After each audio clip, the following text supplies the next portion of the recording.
Bannange Shiba Kalungi kyatukoze wano kibadde kikambwe nnyo. Asanyusizza munnange ate abawagizi be engeri gy'abadde happy kw'ossa n'okukoonamukko munnange ate dansi bye ngenda okubeera nga nkutuusaako, so nga ate omuyimbi Pallaso kw'ossa ate ne Coco muganda wange beeyongedde okulaga munnange ate ettabbu. Oh my God. So nga ate Spice Diana avuddeyo n'akakasa bannange kikambwe nnyo.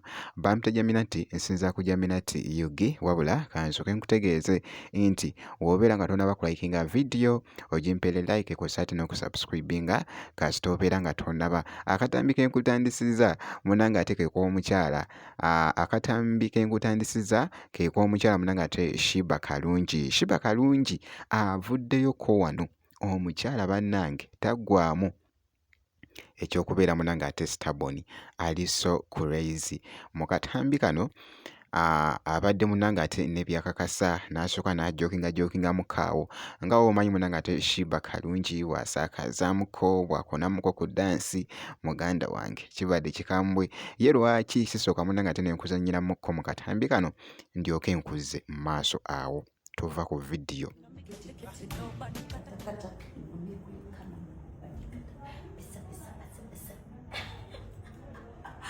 What's up, Shibaholics, aka Swag Mama? What?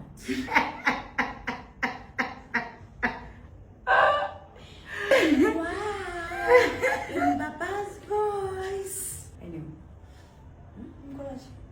Nanga thrones. Can't be so harsh like that to someone. You know, make it take it to nobody, kata kata. You know, make quick come nobody, pasa pasa. Nobody gives you the eyes of a chaka chaka. And your money, you don't get tabi naga. What's up? But you using back which is why am I not serious?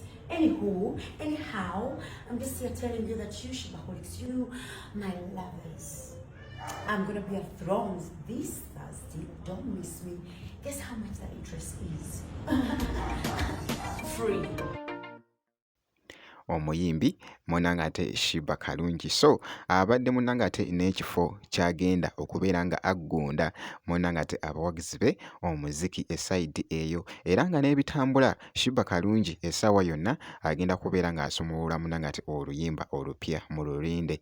Nja kubeera nga nkuwa munnange ate update yonna enaafaayo munnange ate ku Shiba, so nga nkwongeddeyoko omuyimbi Pallaso kw'ossa ne TikToker Coco Must Shine muganda wange basaanikidde munnange ate omukutu ogwa TikTok, era nga social media bagisaanikidde batya akatambi kano.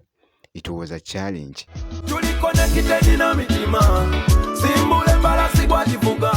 Naye muganda wange koogeza abantu munnange ate obwama. It was a challenge interedde. Oluyimba luno lwa Pallaso naye bakoze kye bayita video lyrics, era nga by the way oluyimba balutadde gye luli ku YouTube kw'ossa n'emikutu emirala w'osobola okubeera ng'ofuna oluyimba olwo. Pallaso ye yaluyimbye naye yakozesezza munnange ate mwana muwala Coco Must Shine. Era nga akatambi kano it was a challenge nga bwe mbadde nkutegeeza, naye nze kansooke nkuzannyiremuko mu katambi kano. Saagala ove ku vidiyo muganda wange, njagala weekenneenye bulungi nnyo okuva mu kutandika paka ku nkomerero ngenda kukuzza.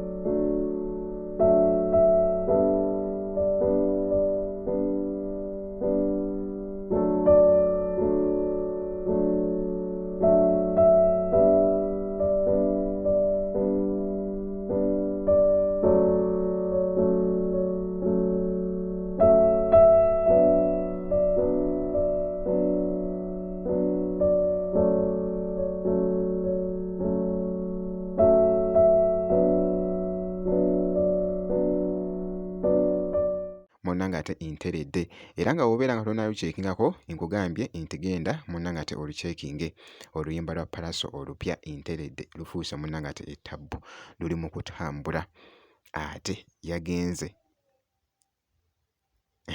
muganda wange awo kankugjewo kankwongereyoko nkwongeddeyoko munnange ate ku Spice Diana naye munnange ate tatudde avuddeyo n'ata munnange ate ebifaananyi bambi Spice Diana nga bw'ogezaako okumulaba omukyalo ono kasimayiroko bwe kati omunnange ate bwe kabadde kafaanana munnange ate mu bifaananyi bino so avuddeyo n'agamba nti nno oluyimba munnange ate naye luli ku coming soon.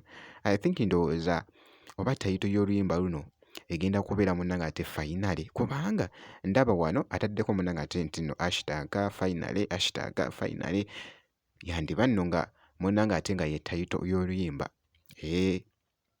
essaawa yonna katukirindire munnange ate kyali mu kufumba nja kubeera nga nkutegeeza munnange ate ku muyimbi Spice Diana so bw'atyo munnange ate bw'alabiddwako mu ebyo ebifaananyi obutasoba munnange ate update nga ku Spice olina omakinga sure nti nno osubscribinga ebisigadde wano fe we tuli munnange ate okuweereza kasita onaabeera ng'osubscribinze.